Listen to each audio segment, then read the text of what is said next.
Good afternoon, everyone. Oh, we're recording. Oh, just Good afternoon. Good afternoon. Thank you for being here. I'm Sharon Tatom-Garcia, PRSA Detroit Chapter President and Director of Communications at the Salvation Army Eastern Michigan Division. Thank you all for joining us and spending your lunch hour with us for this exciting PRSA Detroit Meet the Media program, Meet the Media covering cannabis. I'd also like to welcome and thank our valued sponsors. We could not do what we do without our sponsors. We're currently in our sponsorship drive for fiscal year 2021-2022, going live with our new roster of sponsors June 1st.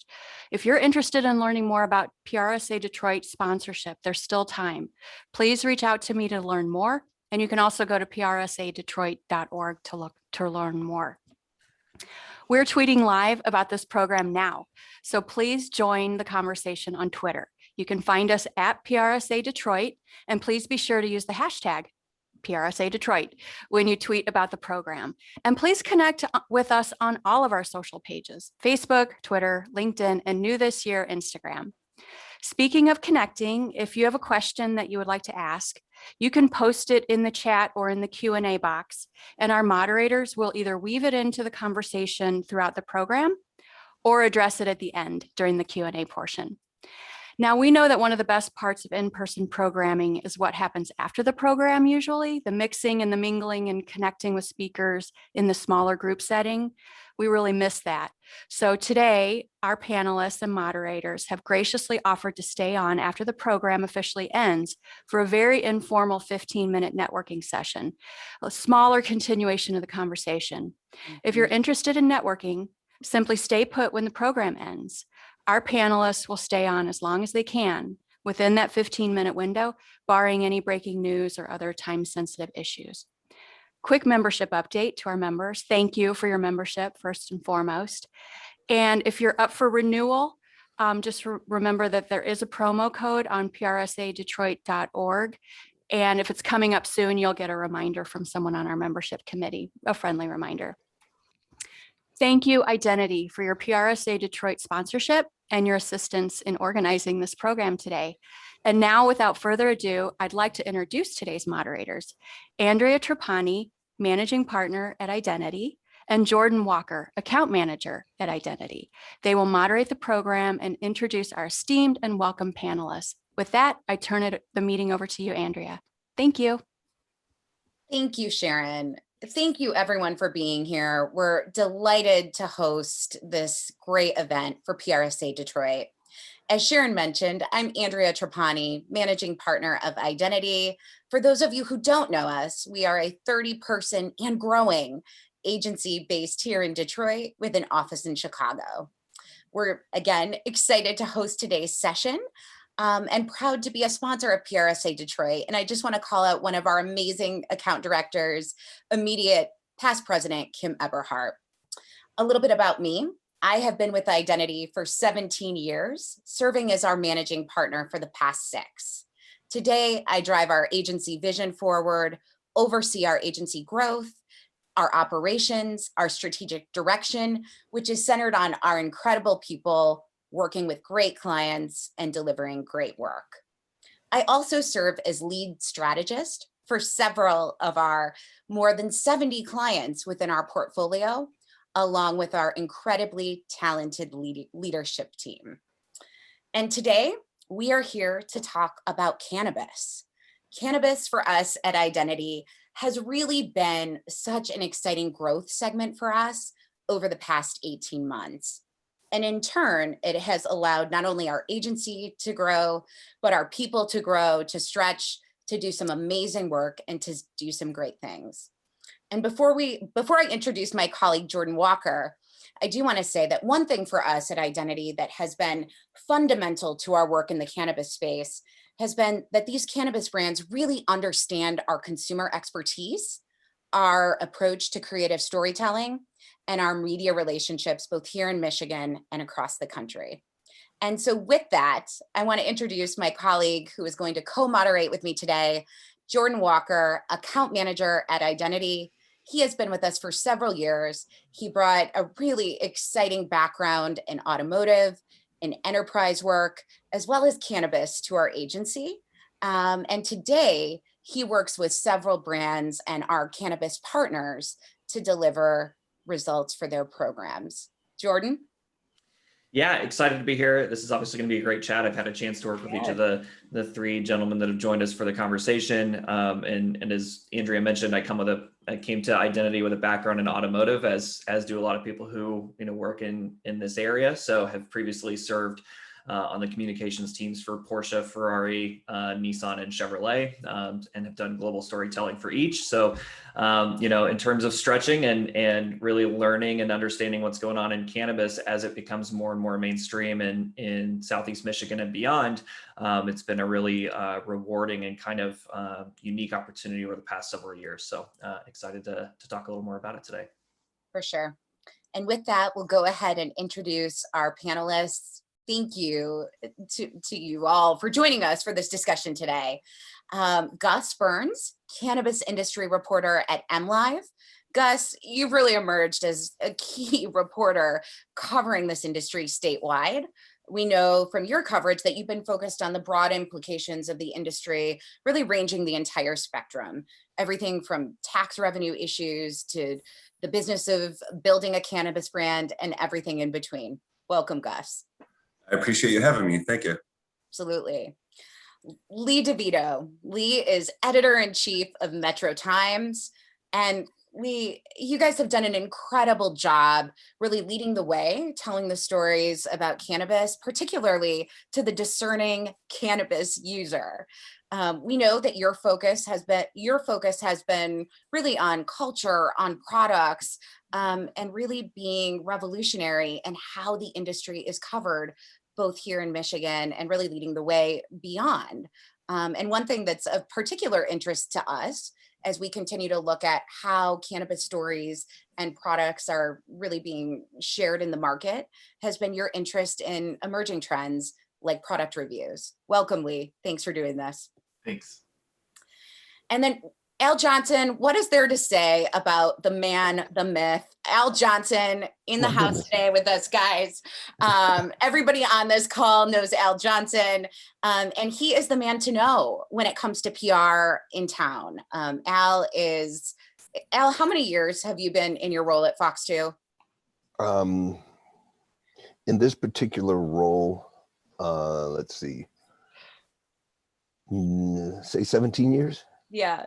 Amazing. Yeah, I've been at Fox 2 24, but 17 in this role. Very cool. Thanks so much, Al, for being here. We're looking forward to hearing about really Fox 2's perspective on cannabis as the predominant broadcast source here in the region, how the station has developed its point of view in covering the industry and really continuing to lead viewership in the region, and how cannabis coverage fits in to your overall news planning. Thanks so much, Al. It's my pleasure to be here. Thanks for asking. Of course. So with that, we can go thanks ahead. For the kind words too. I'm not that whole myth man thing. Thank you. Big intros here, Al. It's all true. So with that, we'll go ahead and kick things off. Lots of questions to get to. And as Sharon said, please feel free to drop questions in the chat. We can go ahead and pop those in as part of our discussion today. And we will have time for Q&A at the end as well. All right. So Lee, I'll go ahead and start with you. Can you just share with us, when did Metro Times really start to jump in to cannabis coverage, and how has your coverage evolved since those beginning days in covering this growing industry? Yeah, sure. So for those who don't know, Metro Times is an alternative weekly newspaper that was founded in 1980. We're published every week, and in recent years in the digital era, we also publish daily on our website, metrotimes.com.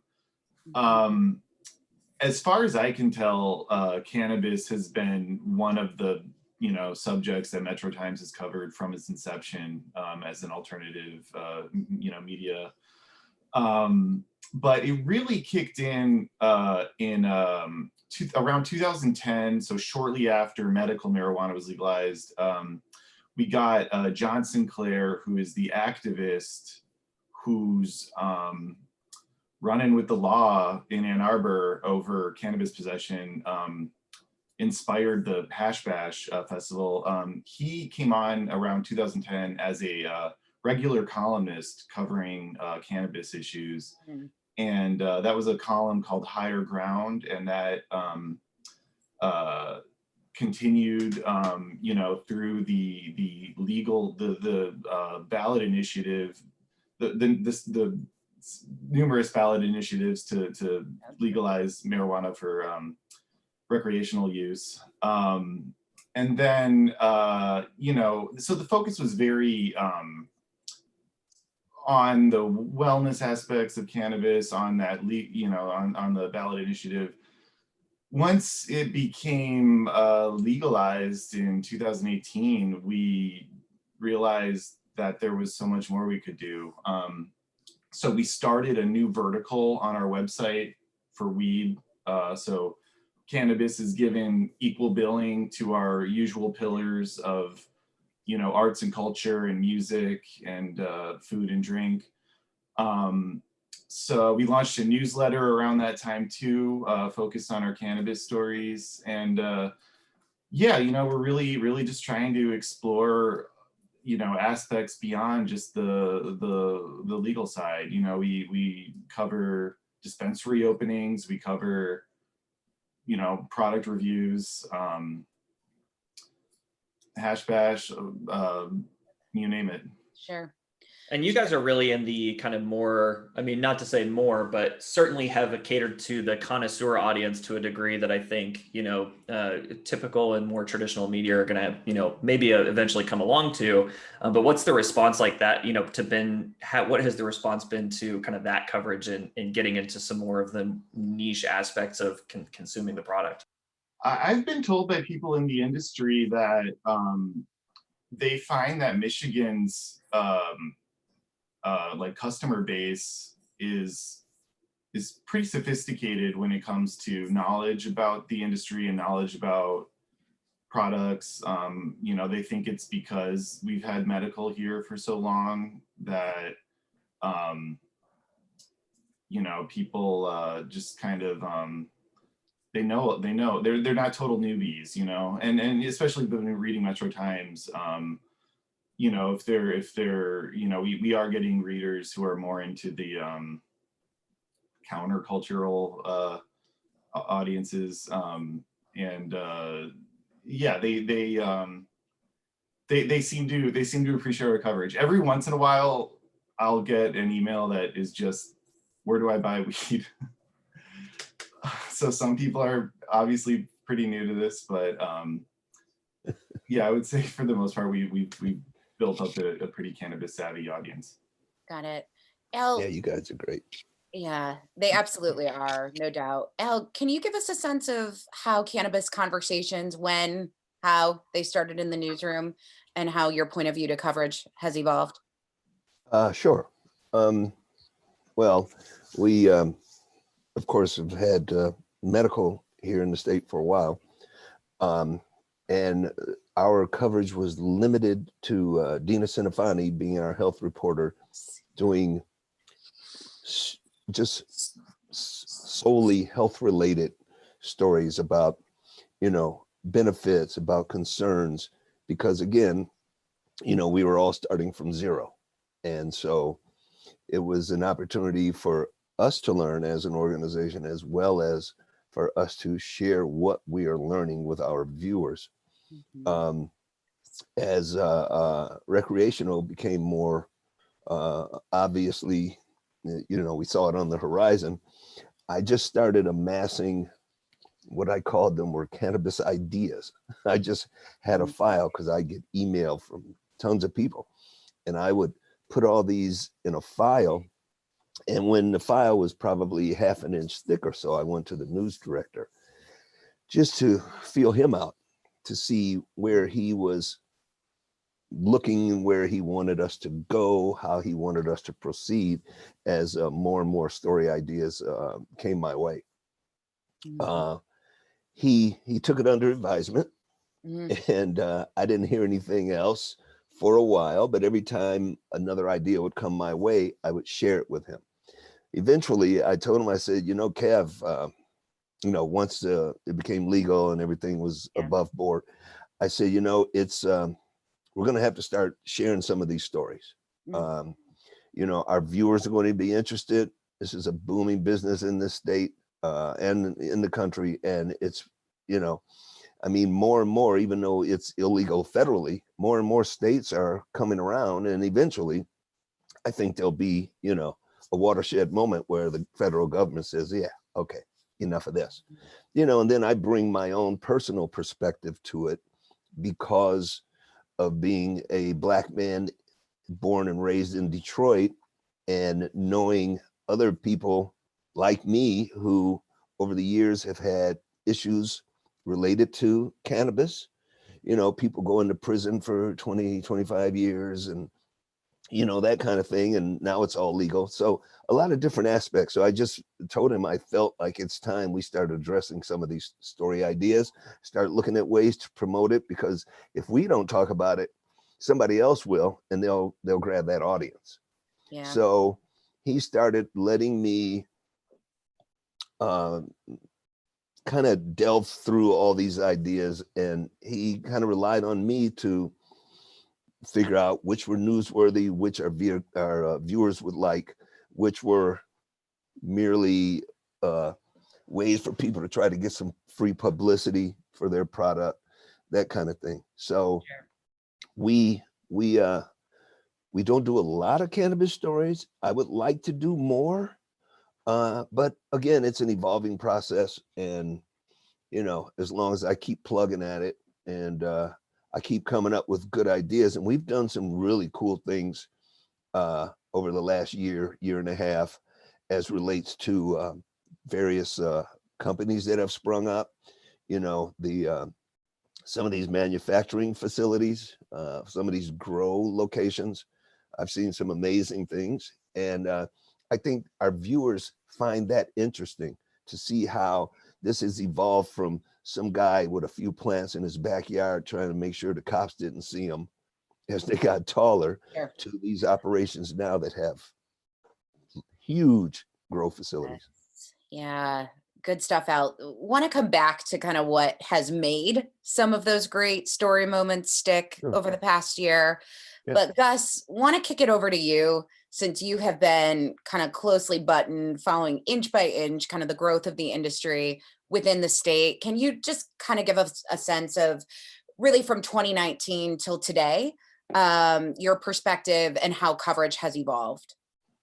Yeah, so I mean, we covered it because MLive is segmented. We have papers across the state. Yes. And so everybody locally was covering marijuana issues, you know, ever since 2008 and before.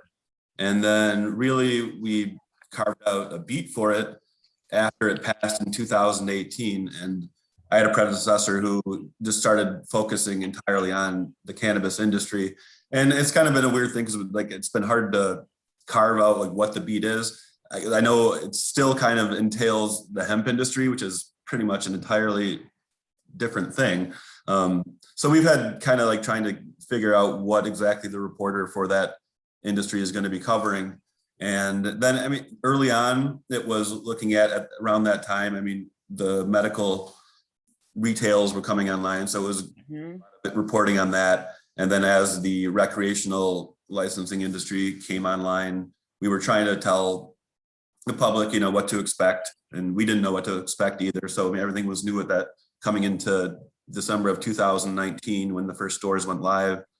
You know, so we were doing a lot of, you know, in-person coverage at retail stores and what the products were, what the rules were.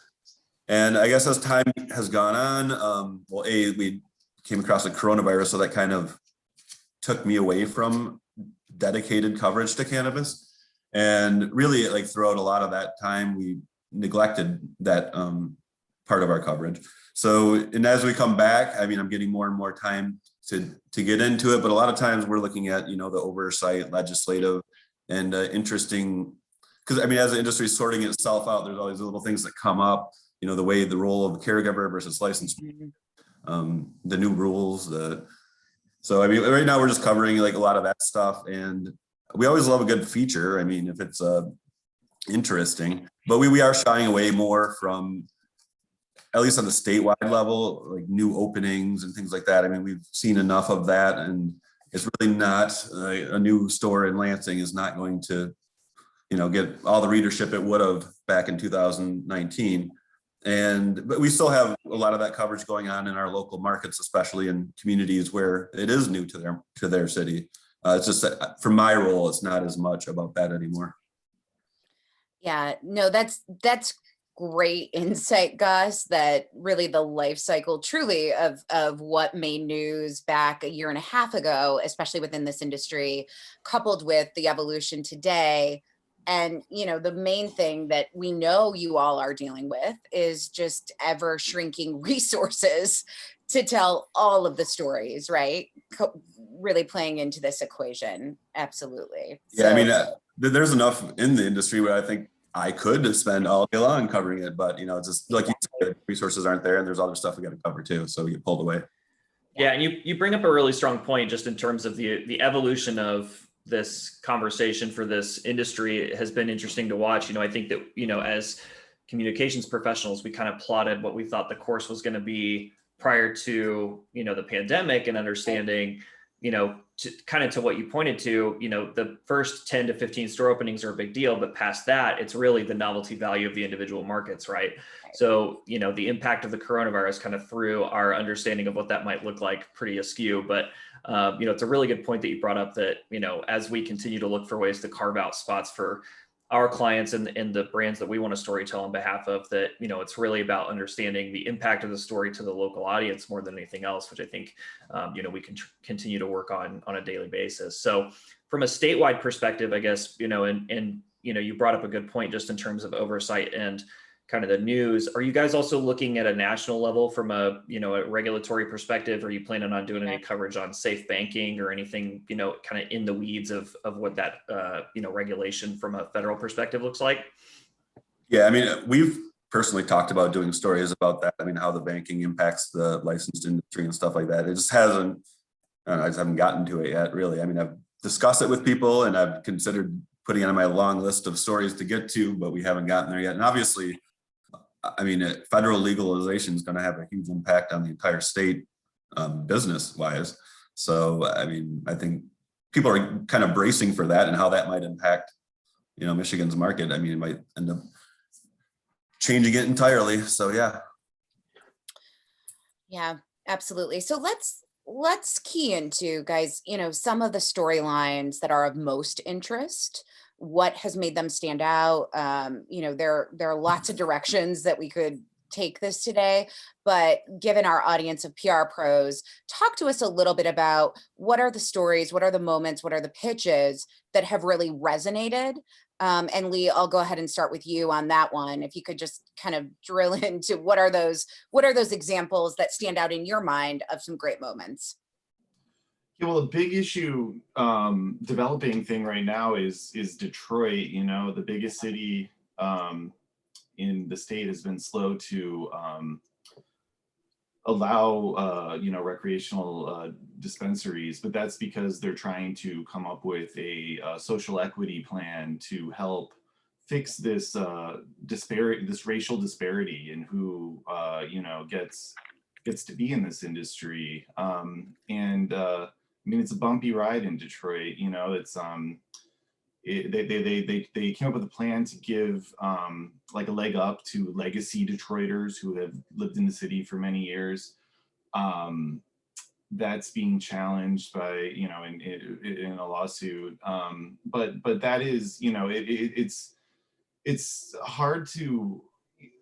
Like someone said earlier, like so many people have gone to like Al said, like so many people have been jailed, for this, and it's a slap in the face to see these corporations come in and take up that space. So yeah, the social equity issue is going to be a big one in the coming months for sure. Yeah, I know from very early on in having been in the space in 2019 as rec legalization came online and, looking for ways to serve, I think they identified several underserved communities or communities that were, impacted disproportionately by prohibition and incarceration. I know the MRAs had trouble in the past, encouraging people to either attend. I mean, this is all pre-pandemic, right? But, getting information on how to get reduced fees for licensing and those kinds of things. Is it on your radar at all to kind of get, in front of some of those investment opportunities? And I'm reading Sharon's, note in the chat, but like looking for ways and programs that are, trying to help some of these underserved communities be more active and, take their ownership piece of really what, has, been something that's been prohibited for so long and really negatively impacted their communities.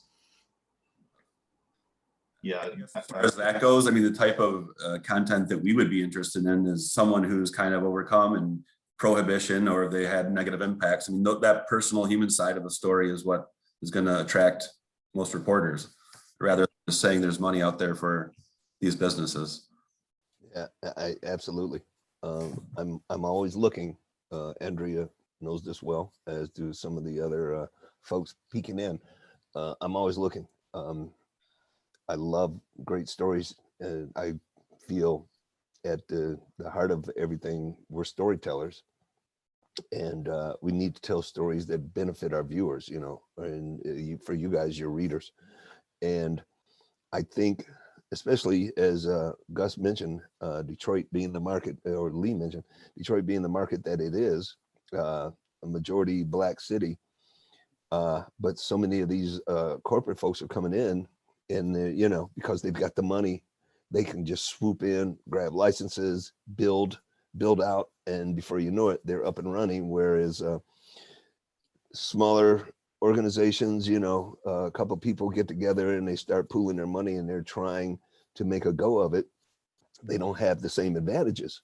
So I'm always looking for stories like that to tell, and I'm hoping that more come our way, because I think over and above, I mean, we do the stories, here's a new place opening up in Hazel Park, or this place just opened in Rosedale Park, say. But we want to tell the stories that matter and show people overcoming obstacles that have been thrown in their way as this business continues to boom. And the underserved community needs to have more input, more to say, should be able to show more progress. There are a lot of aspects, as both my co-panelists mentioned, a lot of aspects to this, a lot of various things that, this story is going to continue to evolve. It's not just about, oh yeah, there's a new joint up there, they got some real good weed. We got to tell the other stories that make a difference and mean something, not just, hey, here's a place you can go get some stuff and get high. That's not the story. Yeah, Al, great insight there. I mean, absolutely. As you've acknowledged, we've had this conversation, right? Is that one, the human element of this industry is critical.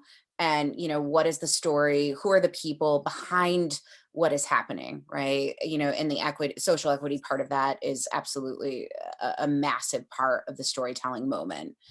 Al, the other side of things that we've talked about are like, what are the components and what are the other ways that we can tell the story of cannabis, but cannabis becomes a secondary or tertiary player as part of the narrative.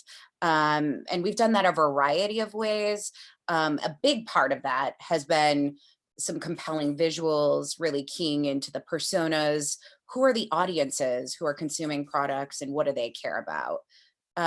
So yes, you're smiling because we've talked actually about this at length. So guys, any thoughts on outside of some of the storylines already shared, what are some of the components so we can get clear that really resonate for some of the broader moments in time, or what really would catch your attention? I got a couple. Obviously, I think we probably all get pitched stories a lot. And a couple of them that kind of actually sparked me to follow up. This is like when you go outside those great human stories, like some of the things from the business side that will catch my interest are, it's access to things that the public doesn't have. So, Sure.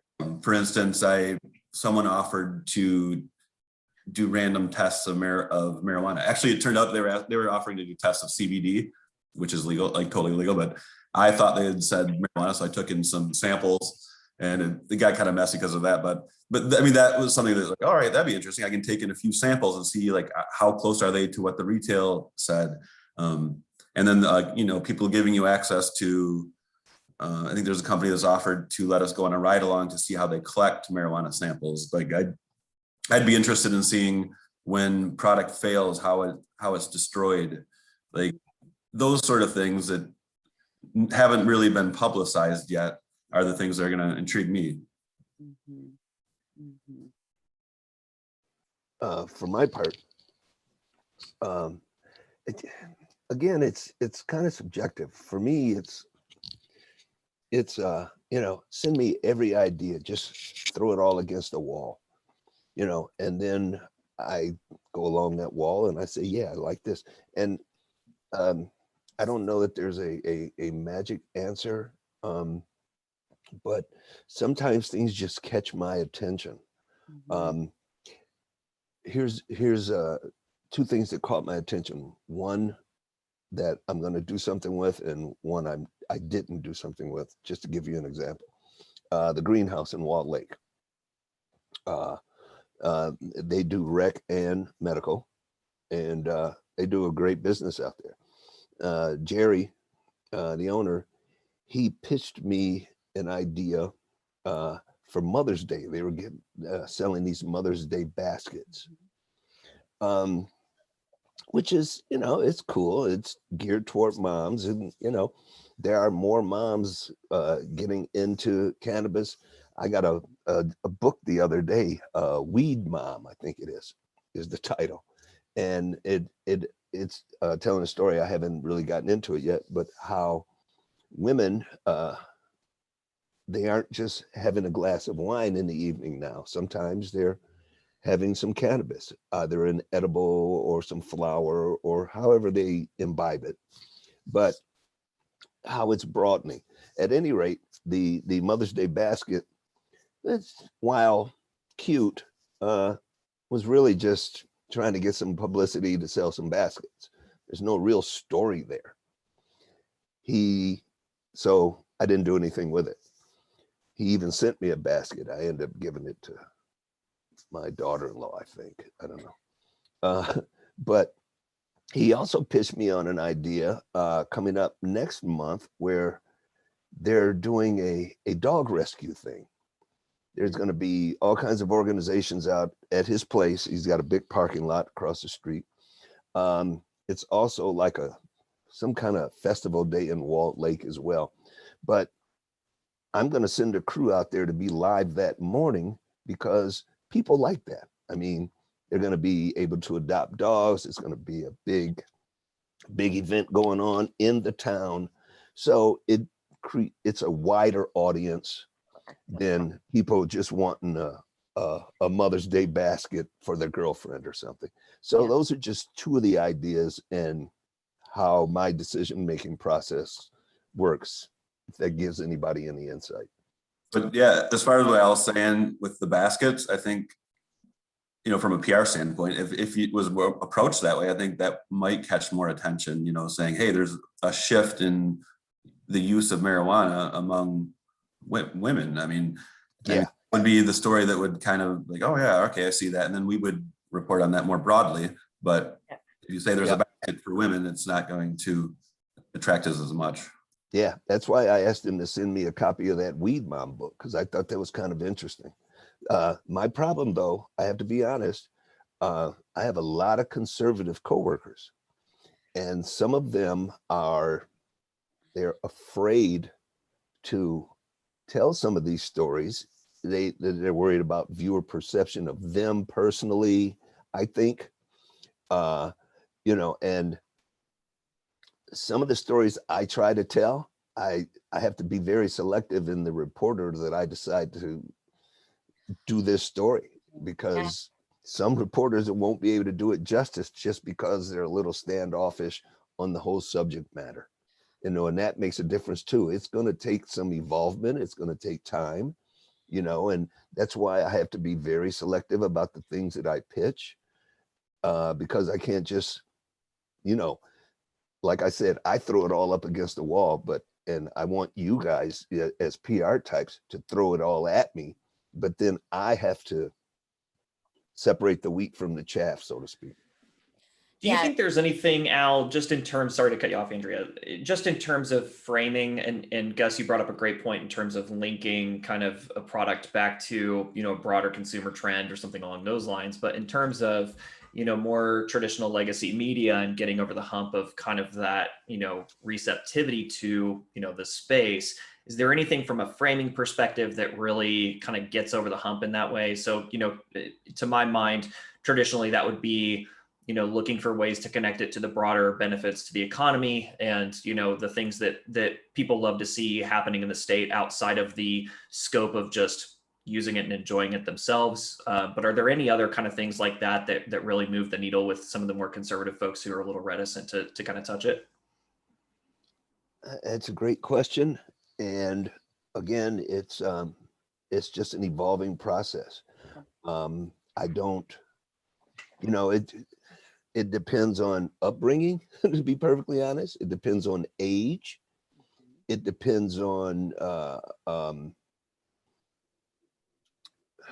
I don't want to politicize this, but it depends on what side of the aisle you identify with. There are a lot of things that go into what makes a person either comfortable telling a story or uncomfortable telling that story. And so again, I hate to be repetitive, but that's why I like every idea. Send me every idea because I share them. It's not my decision solely, but it's my decision if something just like, yeah, that sucks. I'm not going to waste anybody else's time with that pitch, you know, and after almost 25 years in this business, 27 counting channel 50, excuse me. I kind of know what works and I kind of know what makes sense. So it's, you know, and unfortunately for some people, I'm kind of the gatekeeper at Fox 2. So, you know, it's got to get through me. And then I'll have people, they'll try somebody else, but, you know, at the station, but generally they ask me what I think. Right. Yeah. Al, I just want to sit with what you shared with us, that covering cannabis, not only at a time, as we acknowledged earlier, with less resources and more news and more stories and more assignments and breaking news in the past year than ever before, but that this industry does present that nuanced challenge of who's the on-site reporter that you can send because they're agreeable to it. So absolutely noted. And it's a good jump off point as journalists informing our community. We know that you are on the receiving end of no shortage of reader and viewer feedback. Wanted to just check temperature on how these stories are resonating. What are you hearing from your viewers and readers? And certainly with your publications and the station being different personas, which for us, you know, we are always looking at what is the best way with a finer filter for news than ever before to deliver for audiences. So Gus, can you hit us with what do you hear from your audience, and are they engaged in talking about this industry when they see some of your stories about cannabis? Yeah, I mean, we're more broad. So, I mean, I'm not like, I feel like for instance, the Metro Times, they have more of a niche and they can talk more to those consumers, whereas we're being a little broader about it. So I've kind of noticed, and maybe that's not good. Maybe we need to dig in more, and maybe that would bring the interest back up. I mean, interest is still there, but it's been, you can see, like, you know, reaction to stories going down since the industry opened in 2009. And I mean, for instance, I feel like the feature stories are probably doing best. I mean, if it hits a community, if we're talking about the legal wranglings in Detroit, that gets interest. Always the money stories, as far as doling out money to the communities that participated, and where the tax money is going, and those sort of stories have statewide interest. And also, like new things that are new are always going to be big, so as we move into live events, THC beverages, businesses, these sorts of things, those are going to have initial interest, and I'm sure we'll all be covering those. Yeah, got it. Any other comments, Lee, reader response on your end? Yeah, like I said, I think our readers are pretty supportive of it. There are plenty of people who are understandably, skeptical or distrustful of it. But a lot of polls, numerous polls show majority public support for legalization, and I just think it's one of those issues that maybe some of the leaders or some of the just people in power are a little behind where the majority of the American people are. One other point I wanted to bring up was we were talking about cannabis as like a tertiary or secondary or tertiary element. I just thought of a couple weeks ago, the opioid epidemic was having a big kind of moment. There was a big book that came out that was like a autopsy on the pharmaceutical companies. One company that was pushing an opiate, I can't remember which one, Oxycontin, I think. And then around that same time, HBO did a autopsy on the opioid epidemic. And, I just think from today, looking back, it's so obvious that it was a scourge on the country. And, the secondary or tertiary element to that is that cannabis is a way to treat patients, without getting them addicted to, these dangerous drugs. And, this is the thing that we need to reckon with at the federal level, is that it's legal to push these drugs, these addictive drugs on people, but it's illegal to, for cannabis, for hospitals to, acknowledge cannabis use or promote that. So that's just one example. And, everyone knows someone who was affected by the opioid crisis, or knows someone who knows someone. So I think that's kind of an issue that helps, mainstream it. It's about destigmatization is a huge issue, and humanization too. Yeah, absolutely. As I was gonna say, as far as like that kind of conservative element, that it's fading quickly. You don't have these anti-marijuana groups quite as much. If I'm trying to find someone who's totally anti-marijuana, it's not as easy to find as it would have been pre-legalization. A lot of those elements have faded away, as far as I can tell. Yeah. So want to jump to some of the questions coming in the Q&A. Thank you. Please keep them coming. But great question here, as far as when do we think that cannabis coverage will ever become normal? Any thoughts on how coverage will continue to evolve there? I'll jump in. I think it's I think as viewers become more comfortable with stories about cannabis, the industry, ours in particular, will be more comfortable about sharing cannabis related stories. I don't know when, how long that evolution will take. I think we're fortunate in that we've been able to tell some great cannabis related stories. I don't know that I've done anything that's been earth shattering, but visually we've been able to tell some really good stories. But there are lots more out there. Yeah. And not to beat a dead horse, but I really want to tell some Detroit success stories.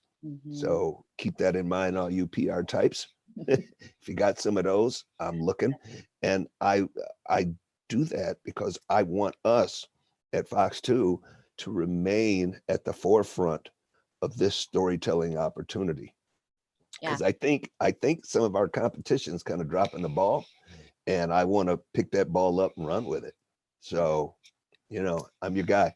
You're seizing the opportunity, Al. Exactly right. Absolutely, and noted in how coverage is landing with your direction. Question coming in, what is the most meaningful story that you think you've told about the industry? Has there been a story that's generated great community impact or interest? Any stories that have more of a viral feel? I'll just open it up for anyone to jump in there. Recently, I wrote about Pinconning Paralyzer, which was a marijuana that's been around for decades, and it's had a bunch of backlash as far as prohibitionism in the past. So there's a guy who's trying to revive it, and that clearly a lot of people from Michigan either are curious about the history of marijuana prior to legalization and the impact that's had on people's lives. And I think that's something that we're probably going, and it was another comment that came up in the chat, I think, talking about people who are still incarcerated, the lingering effects of prohibitionism. So I think those, I don't know how much talking about Pinconning Paralyzer has a huge impact, but it definitely had a huge interest. Mm-hmm. Mm-hmm. And Gus, another question for you. Do you have any sense of the demographics or readers who are tending to click on these stories or on the site or in your newsletter? Unfortunately, I don't really have access to a lot of the demographic information. I mean, I can talk about people who reach out to me. A lot of times it's, people in the business or consumers who are asking questions related to my stories. But yeah, I'm sorry, I don't have a good grasp on who all is reading these stories. And plus, we don't have our comment section anymore, so you get a little less taste for like who is it. The comments. Lee, is there any chance that you guys have some analytics on that perspective? I don't have those handy, but that is a really good question that I want to dive into ASAP after this. I am curious. I just know from talking to like dispensary owners that it's not like a lot of them have older customers, I think, going back to the greenhouse, he told me that the majority of his customers are older. So it's not just like a young people thing or whatever. Also just like talking about stories that like had a wide impact or whatever, back to the greenhouse and Jerry, they did have a really successful promotion with the pot for shot. Yeah, they did. Giving people a free pre-roll joint if they show a proof of COVID-19 vaccination. Mhm. So I just thought that was interesting that took off. Yeah, questions. Oh, go ahead, Al, on that. I was just going to say, yeah, that was a good one. And they got an amazing response to that. I think we shared that story a few times and even updated it. So yeah, that was. Oh, go ahead. I'm sorry. Yeah, it was a great idea. Yeah, I got a like British journalist asking me about it, so it made it across the other side of the planet. Yeah, I think it was a great example of how, as we were talking about earlier, how cannabis became connected to the cultural conversation, right? In the moment. And Al, to your point with what you've shared with us today, a broad audience that basically was everyone, right? It had some sort of meaning and conversion there. So absolutely. Couple quick questions. Hard to have a crystal ball here, guys, but do you think the industry will continue to be political for the foreseeable future? And a build on that, curious to what stories and angles do you think will be of more interest to conservative audiences when it comes to cannabis? If I can I just got a thought. Sure. I think it's similar to the LGBT issue, where for a long time that was like a major cultural flashpoint in this country, cultural and political flashpoint. Mm-hmm. And then all of a sudden, it kind of not so much anymore. Young people, everyone knows someone who's gay, I think. And I mean, not to be too crass about it, but when marriage was legalized, I mean, that, follow the money. I mean, like the wedding industry is a huge industry. And I just wanted to say that I think absolutely this will become normalized very soon. There's, legislation, I believe federal legislation passed the House. The Senate is very interested in it. I think it's coming. I think it'll be normal maybe sooner than we can imagine. Go ahead, Gus. As far as the politics of it, I agree that, the cultural impact is fading as far as conservative versus liberal, but the issues that are going to continue to be politicized are going to be the business and right now there's kind of a fight within the industry going on between caregivers and the big businesses coming to town. And that's probably the kind of stuff you're going to see politicized or, attributed to conservative versus, liberal. Sure. Al, question for you. Do you see more viewer or online commentary with cannabis stories versus other areas of coverage? Well, unfortunately, I'm like Gus and Lee. I don't have access to that specific information, but so far as I can tell, the stories we've told have had a positive response from our viewers. If there were negative comments coming in or negative perceptions of the stories we try to tell, I'd hear about it.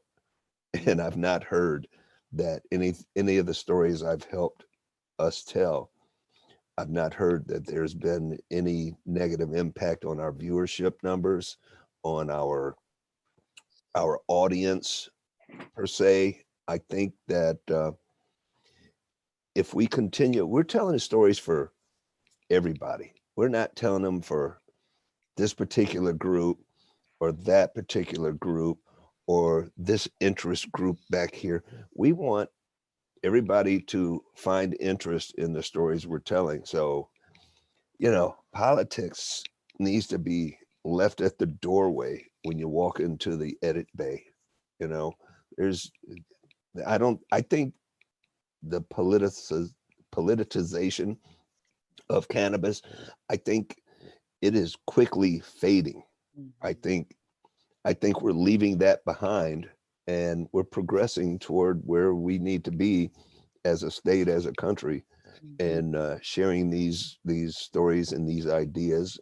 And there's a lot of health benefits to marijuana and CBD, and those stories need to be told as well.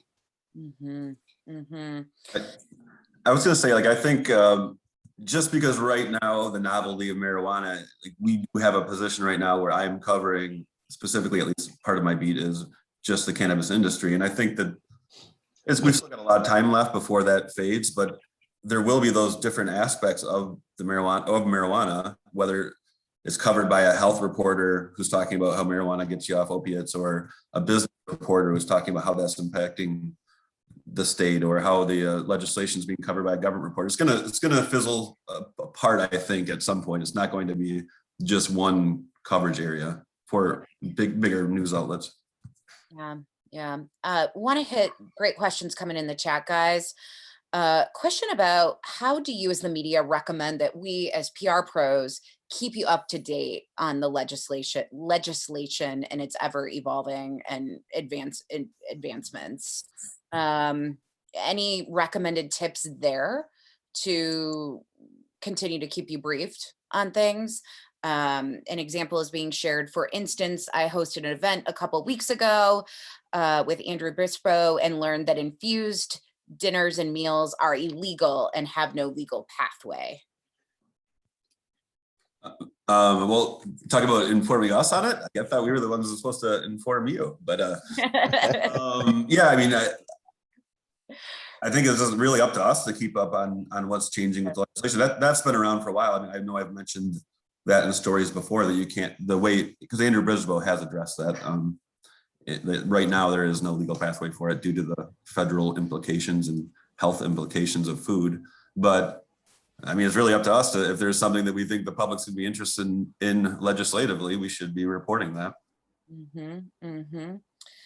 Another question here, will storytelling include the impact of the cannabis industry on communities, especially redlined ones, with it on car insurance and housing insurance? Lee, any thoughts there?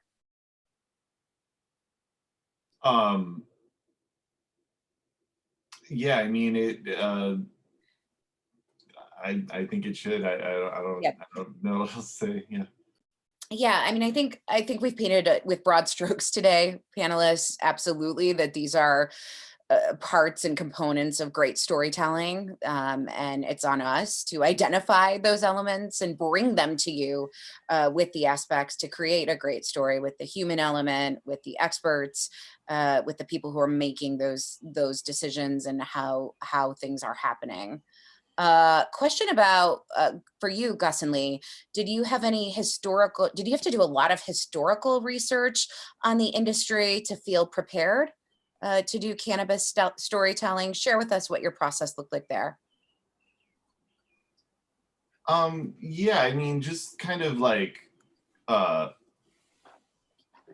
go back to John Sinclair and just kind of like learning about how we went from, you know, him getting busted in the 60s to a massive rally that was promoted by John Lennon and other rock and roll figures. You know, that, you know, through the modern era. One thing that I was really fascinated to learn about was, and they were speaking about this at the Hash Bash, was the Rainbow Farm raid, which happened in the early 2000s, where some people were, you know, farming cannabis, and there was a, you know, shootout. And yeah, I mean, it's just a really rich history here in Michigan. And yeah, I've enjoyed learning, you know, brushing up on kind of these like milestones on the pathway to legalization. It was covered in a, you know, kind of few stories that we've done in recent years. Yeah. I was gonna say kind of the same thing. I mean, when we come across a story, if I'm writing about Hash Bash, I am obviously digging into the history of that and how John Sinclair is a part of that. And for instance, like covering hemp, I've been forced to learn about the history of prohibition and how they separated hemp from marijuana. But I think kind of what probably plays a bigger role in current reporting is my own history covering it. I mean, I've been around since around the medical marijuana passage, so I've seen how whatever all transpired after that, with, you know, the busts and conflicts after that too. So I mean, that's kind of how you learn about the history too, by being there. Yeah. I would say for us, we've had the conversation that the emerging cannabis expert, with really this panel being three key contacts, it's really spoken to the reemergence of the depth of the beat writer, where it's less about educating in broad strokes and more about getting into the nuances that make storytelling and what we do so meaningful. So, Well, and Andrea, I think we can parlay that question into kind of the next Fine. question, which is what are the types of information and data and things you're looking for to inform your future coverage? You know, what are the things that, you know, you really seize on? You see a bullet point with a stat and a percentage line behind it. You know, what kind of stuff like that is really kind of drawing your attention, you know, whether it's because it's raising audience eyebrows or raising your eyebrows or whatever that looks like. You know, what are the kind of things, you know, I think Gus, you had mentioned you're interested in the numbers for sure, but curious to know if there's anything specific that you're looking for you haven't been able to get or anything like that. As far as numbers, we're interested in where's the tax money going? Is it meeting estimates as far as what the state expected to bring in as revenue, and how it's being distributed, if it's being distributed the way it was supposed to, what the state's spending on oversight. Those are interesting. I mean, as far as stats, I mean, if there are, I mean, if your customers are keeping stats on like their demographics, that can always feed into a story if we see trends that are changing, or things that maybe seem like they're unexpected. Those are potentially interesting stories. Mm-hmm. Well, today's I have to discussion. echo Gus. Oh, go ahead, Al. Sorry. Sorry. No, I just want to echo what Gus just said. I think that's very important. That's something we need to keep our eye out on. And those are the type of stories I think viewers and readers find interesting. You know, I mean, it's a bonanza of money. Where's it all going? What's it doing? How's it benefiting us as citizens? Yeah. And today's discussion was so lively and it flew by super quickly. We are at 1:30 panel. I do want to just kind of put it out there. Any final thoughts before we wrap today? Anything that we didn't, I mean, there's lots that we didn't cover, but anything to add as we go ahead and wrap? And as Sharon said at the top of the call, we will stay on for the networking portion. Our panelists have not only agreed to be here and share this great insight with us today, but to spend a couple of extra minutes to do the best we absolutely can to replicate the important networking part of today's session. Any final thoughts, panelists, before we conclude and move on to the networking part of our time? Not much. I appreciate you having me. I guess one tip for a PR person would be like, don't get too fluffy with your pitch. Like sometimes I get something like that and I'm like, oh man, I'm not moving. I get so many pitches about marijuana businesses. So yeah, good stuff there. I agree. Yeah, Al, you'll second that for sure.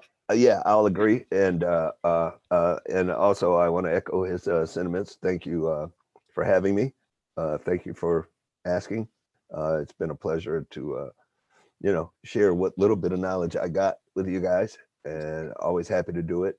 Anybody, anytime, feel free. I'm easily found via email. And believe me, even though I get more than 400 a day, I read every single one, even while I'm on vacation this week. I got up this morning, was doing email. So good to know. Lee, any parting thoughts? Yeah, just thanks for having me. And, if anyone has any, story tips or pitches, send them to weed@metrotimes.com. Well, perfect. Well, with that, we will move to the networking portion. Thank you to PRSA for inviting Identity to host this panel today. On behalf of Jordan and myself, we really enjoyed the conversation. Please check us out at identitypr.com. We're so proud to be a part of this group. And I'm just going to do a quick PSA. We're looking for great talent. Our growth in the cannabis space has played a big part of that. So we just want to meet as many pros as possible. Thanks so much. Thank you for joining us.